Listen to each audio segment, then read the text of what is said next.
ఆ పార్వతీదేవి ఎక్కడ వెతికినా కూడా శివుడు కనపడ్డు. ఏందబ్బా ఇంకా కైలాసానికి చాలా రోజులైంది శివుడు వెళ్ళితో వస్తే జొన్నవాడ క్షేత్రంలో ఆయన శిలగా మారిపోయాడు.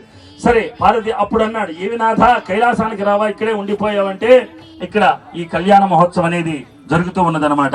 అయితే ఆ కశ్యప ప్రజాపతి సంతానం సూర్య భగవానుడు. మనకి ప్రత్యక్ష దైవాలు ఎవరున్నారంటే సూర్యుడు ప్రత్యక్షంగా కనబడతాడు, చంద్రుడు ప్రత్యక్షంగా కనబడతాడు. మనకి వేదం చెప్పింది ఆరోగ్యం భాస్కరాదిత్యే. సూర్యుడు ఎవరో తెలుసా? ఆరోగ్య కారకుడు. మీరు ఎప్పుడే కావాలి, వివాహం కావాలి, వివాహం చేసుకోవాలంటే ఉపనయనం కావాలి. అట్లాగే అలా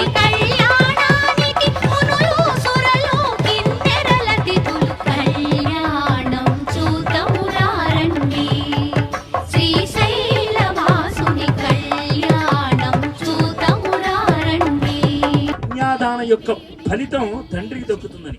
అందుకే తండ్రి వయసులో పెద్దవాడైనా కాళ్ళు గడిగి కన్యాదానం చేస్తాడు. ఏ పుట్టి ఈడ పెరిగింది. ఆడపిల్ల పుట్టడం ఎంతో అదృష్టం. ఎందుకంటే మగడు పెడితే ఒక వంశాన్ని ఉద్ధరిస్తాడు. వాడింటి పేరు ఒకటే, ఆడపిల్ల అట్ట కాదు.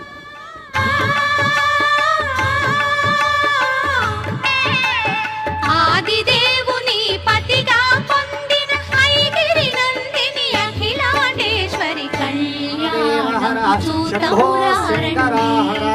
శ్రీశైలవాసుని కళ్యాణం